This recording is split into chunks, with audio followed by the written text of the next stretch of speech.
بالوں کی خشکی ختم کرنے کے لیے 1 اونس تازہ لیموں کے رس میں 2 چائے کے چمچے سے پسی ہوئی شکر ملا کر پیسٹ تیار کر لیں۔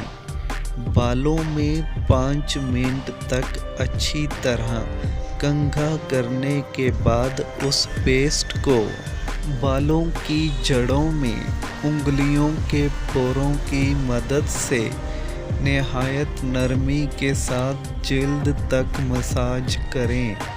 آدھے گھنٹے کے بعد صرف پانی سے دھو لیں۔